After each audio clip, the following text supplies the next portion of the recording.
tirer.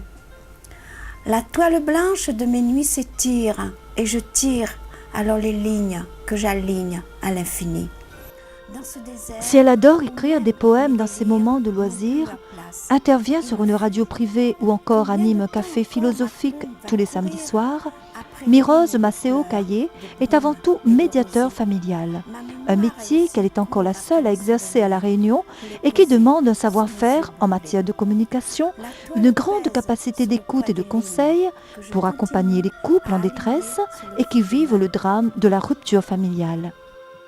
Pourquoi avoir voulu faire ce métier? Ah, mais j'ai toujours été dans la relation d'aide. J'adore aider, j'adore apporter mon concours aux personnes qui ont besoin de moi. Et avec les petits moyens que j'ai, j'essaie d'entendre leur souffrance et de les accompagner.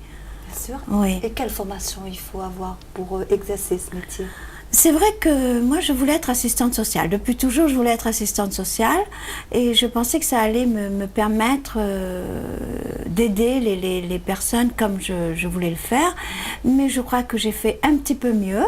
J'ai suivi après une formation, j'ai eu la chance de faire une formation qui est accessible justement au monde socio-juridique. J'ai eu ce privilège.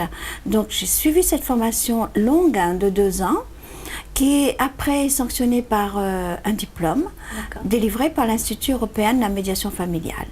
Et ça vous donne le certificat d'aptitude à la pratique de la médiation familiale. Bonjour, bonjour madame. Bonjour. Bonjour, entrez. Quand un couple se décide à venir vous voir, à quel stade de leur relation ils sont? Ils peuvent être à n'importe quel stade. Ils peuvent être dans un stade où ils ne savent pas très bien ce qu'ils vont faire, où ils ont le sentiment de ne plus se comprendre, de ne plus s'entendre, et il y a peut-être un problème de communication. Là, ils viennent me voir. Si ça marche, si on a mis à plat les problèmes et ils se rendent compte qu'ils peuvent continuer, eh bien ils continuent. Sinon, ma foi, on envisage les solutions les plus satisfaisantes, et pour eux et pour les enfants, bien sûr, dans l'éventualité d'une rupture. Comment vous abordez les problèmes de couple avec des enfants? Les enfants, c'est extrêmement compliqué de les faire venir en médiation et surtout très délicat. J'avoue qu'au début de ma profession, j'étais assez réticente pour les faire venir en médiation.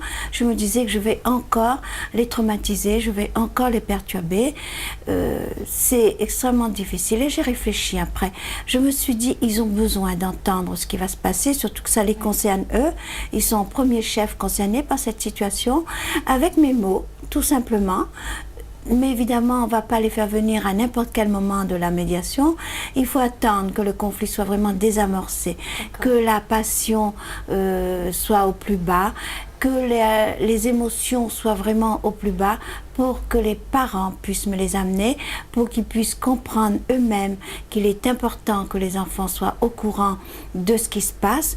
Et puis après, ma foi, il faut aussi les entendre en ce sens qu'ils sont concernés. Et on oublie trop souvent que les enfants ont eux aussi leur mot à dire, même s'ils n'ont pas pouvoir de décision, mais au moins qu'ils entendent, qu'ils donnent leur avis, qu'ils ne fassent pas de choix. Bien sûr, c'est extrêmement difficile de demander à un enfant de choisir. D'abord, il n'est pas question de demander à un enfant de choisir. Il aime ses parents tous les deux, il aime son père et sa mère de la même façon. Mais il faut l'assurer de cet amour-là aussi, de ces parents qui vont toujours l'aimer tout le temps. Parce qu'ils ne divorcent pas avec leurs enfants, bien sûr. Et les enfants ne divorcent pas avec leurs parents. En général, qui fait la démarche, la femme ou l'homme? Statistiquement parlant, on aurait plutôt tendance à dire que c'est les femmes qui viennent en général, les premières. Mais il arrive aussi que les hommes se décident à venir, surtout lorsqu'ils ont le sentiment qu'il faut faire quelque chose, qu'il faut sauver le couple. Les hommes lâchent beaucoup moins facilement que les femmes, j'ai le sentiment. Mais ça n'engage que moi. Oui, les hommes tiennent quand même au couple, quoi qu'on en dise, oui. Ça, c'est révélateur. Oui. Et on a tendance à croire le contraire. Non, tant mieux. Disons qu'on va dire que les femmes sont beaucoup moins indulgentes, elles sont moins tolérantes. elles tranchent beaucoup plus facilement, elles auraient plutôt tendance à en finir et tout de suite.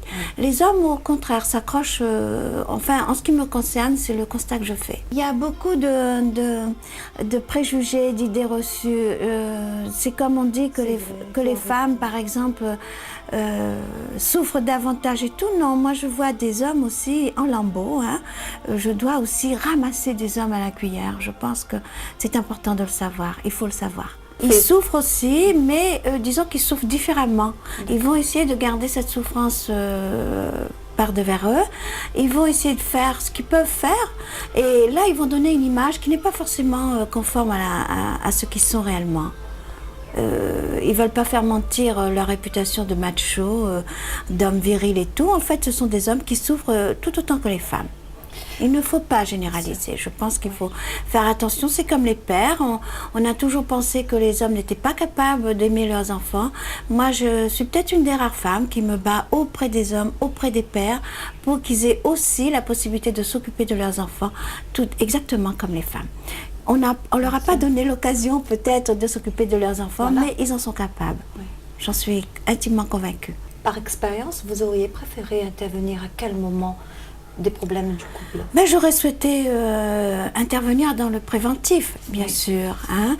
Lorsqu'un couple ne va pas bien, lorsqu'il sent qu'il y a quelque chose qui ne va pas, il serait bon qu'on voie un professionnel de la communication pour rétablir le dialogue, la communication, faire en sorte que ça aille mieux, plutôt que d'avoir après à soigner les blessures qui sont parfois très très profondes. D'où la nécessité de travailler en réseau. Je ne suis pas seule. Je crois que ce métier, il faut le faire aussi en toute humilité, c'est-à-dire connaître ses limites. Et nous avons tendance, tout un chacun, d'oublier que nous avons des limites aussi. Je dis toujours que nous sommes compétents dans certains domaines, mais nous ne sommes pas polyvalents. C'est dire que lorsqu'il y a une trop grande souffrance, je n'essaie pas de la soigner seule. Je passe le relais à des professionnels du monde médical ou à d'autres personnes qui peuvent relayer, et puis après je reprends les personnes en médiation une fois que le deuil est fait totalement. Il y a des personnes qui sont compétentes pour m'aider. C'est une profession libérale, est-ce qu'il y a un côté associatif aussi dans ce métier?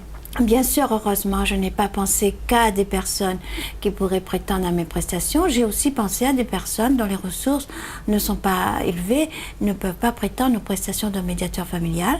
Donc, il y a une association qui s'appelle la médiation familiale dans l'océan Indien, MFOI, pour laquelle je travaille. Je suis la prestataire de service de cette association et ça permet aux personnes aux revenus modestes d'avoir accès aussi à la médiation familiale. Et c'est tant mieux. Quels sont les avantages de ce métier? Pour moi, cette profession n'a que des avantages, bien sûr. Oui. Parce que déjà, elle permet aux gens de s'entendre, d'entendre leurs souffrances mutuelles, chose qu'ils ne font jamais, qu'ils n'ont pas la possibilité de le faire, bien sûr, parce qu'elles ne sont pas accompagnées, ces personnes-là. Donc, à mon avis, ça contient l'angoisse, ça régule les émotions, ça permet d'avoir au moins une structure où ils vont pouvoir être écoutés, où ils vont pouvoir se dire ce qu'ils ont à se dire. Et puis voir enfin si c'est possible de se projeter dans l'avenir, peut-être plus en tant que mari-femme ou compagnon, mais au moins parents. Ça me semble indispensable qu'on reste parents. Ça doit absolument durer, perdurer et ne jamais mourir le parental. Parce que nos enfants, quel que soit leur âge, restent nos enfants et ils ont besoin de nous. Ils ont absolument besoin de nous. Est-ce que vous n'avez pas tendance à trop prendre sur vous? Est-ce que vous arrivez à vous protéger? Oui, c'est vrai que je m'expose beaucoup dans ce métier, mais je pense pouvoir me protéger, j'essaie de le faire. Oui. Mais j'y arrive, je crois. Vous avez des loisirs? Oui, bien sûr, j'adore écrire, j'adore danser, j'adore chanter, j'adore rire, j'aime la vie. Oui. Je suis profondément amoureuse de la vie. Et c'est ce qui va me permettre justement d'aller jusqu'au bout. Vous avez voulu un décor spécial pour accueillir les gens à votre bureau. Pourquoi? C'est moi. Ce que vous voyez ici, c'est moi. Là, à la plaine des Palmistes, ce sera pareil, où je suis chez moi. C'est au milieu de poupées, au milieu de douceur, au milieu de choses qui apaisent. Mais c'est tout à fait moi, quoi. Je veux dire, il n'y a pas un décor qui a été fait, qui a été monté spécialement pour le métier. C'est tout simplement Mirose, chez elle, là où elle aime être. Même si elle n'est pas dans son bureau, elle est chez elle, partout. C'est chez moi, tout simplement. Et quand vous voulez changer de cadre, c'est à la plaine que ça se passe? C'est à la plaine des Palmistes, oui. Par exemple, à la maison des Tourelles, où j'ai passé mon enfance, où je me suis occupée d'enfants. Parce qu'il faut savoir que j'aime beaucoup les enfants. Et mon combat, c'est surtout de les rendre un peu moins malheureux.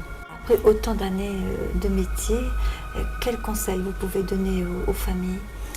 D'essayer de se parler surtout. Oui. À une époque où on communique, semble-t-il, beaucoup, moi personnellement je dois dire que les gens ne communiquent plus, ne savent plus dire qu'ils s'aiment encore, qu'ils tiennent l'un à l'autre. Ça c'est important, que les gens se disent qu'ils s'aiment.